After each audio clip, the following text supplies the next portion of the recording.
First of all, on my own behalf and on behalf of my colleagues with whom we came from Nairobi, the Inspector General of Police, the Deputy Inspector General, the GSU Commandant, the Sector Internal Security and the Sector National Administration, and a host of other colleagues we came with here. We've had a very successful day.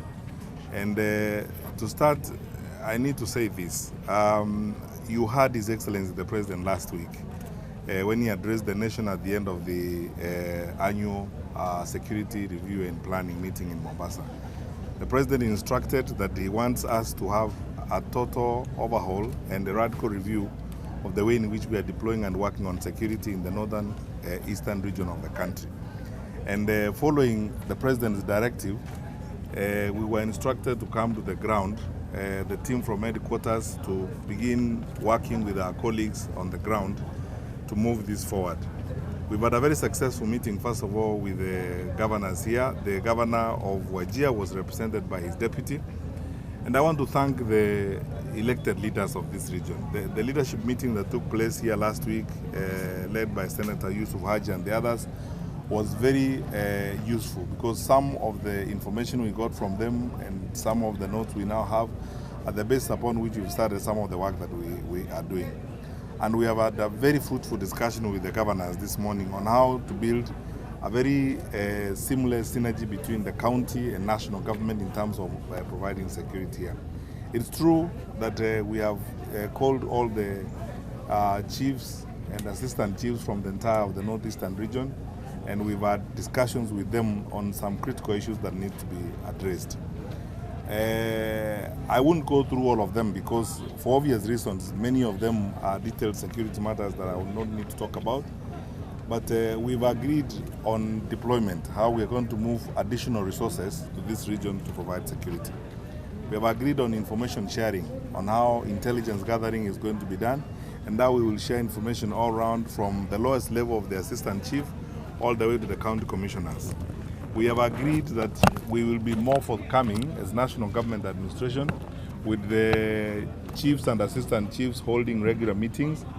We are going to reactivate the peace committees and the Nyumba Kumi structure so that we're able to get information in real time as we work with the others in this matter.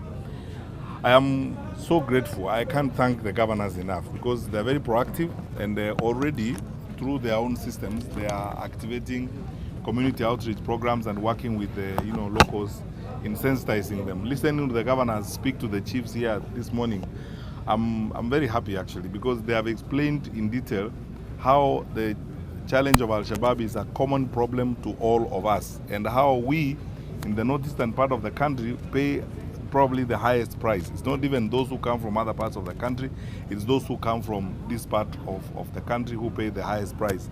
So again, it's the propaganda that is being spewed by Al-Shabaab that when they have had the people who come from other parts of the country, they have helped this region. They haven't.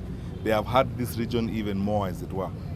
We will do more, and then I take this opportunity to pledge to my brothers, the governors and the county government and the elected leaders from this region and everyone, that we will do our bit, we will do our work. We'll be more proactive. We follow the President's directive of holding meetings here, not in Nairobi, and coming here on a quarterly basis to track the metrics that we have drawn today on the things we are going to do, so that we track them in real time, the heads of the agencies and ourselves from Harambee House, to be sure that the actions that we have been instructed to implement are actually being implemented as we move forward. But there's one that is very critical that I need to mention. We have all agreed that we are going to start an unprecedented crackdown on contraband business, because no one denies this. We all agree the contraband trade that is thriving in this part of the country is direct revenue to Al-Shabaab.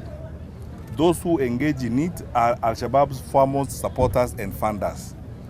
We have agreed, and we have told the security teams here, we will come down on that hard. Our regional commissioner, who heads the regional security team, and the multi-agents team that is going to work on this, is under firm instructions to move ruthlessly on this matter. and we will not pretend about this. The contraband trade that happens here, first of all, hurts business in Kenya, hurts business in our country. Manufacturers in this country, wholesalers and all that are suffering from it. But secondly, and even more grievous, is direct revenue for Shabaab. So let's not lie that there's trade going on because the border is closed as if it is decent trade. It's not trade. What is going on is fueling the death of Kenyans.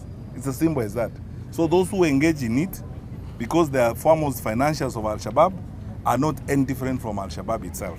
And that is how we will deal with them.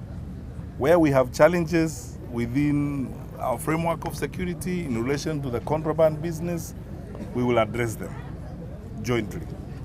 Finally, we have been advised, and no one has demonstrated this more than how His Excellency the President has insisted on a consultative framework of engagement. I am grateful for the spirit of collaboration and cooperation from the governors and the elected leaders here.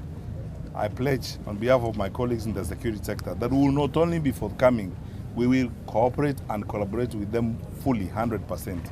And we will work together to ensure that we deal with this problem once and for all. That's all I can say for now. The rest of what we have worked on is detailed. We've come up with a matrix of actions. We will follow those actions. My colleagues, the Secretary National Administration, Secretary Internal Security, on behalf of NSAC, the National Security Advisory Committee, we will follow these actions up to be sure that we sort this problem out once and for all. And I didn't introduce Mr. Thuku, the head of our peace building program from the OP, who is here with us. And part of his program is going to go into cranking up the Nyumba Kumi and supporting the peace building effort, so that we work with the elders and the others to be sure that everyone is on board as we go forward. I don't want to go into many of the issues. I know someone is going to ask me questions about what are we going to do. There are several locations here that have not been populated and so on. We have agreed with the RC. We will do the work for which we are paid. We are not going to play games about this, and we will not make excuses.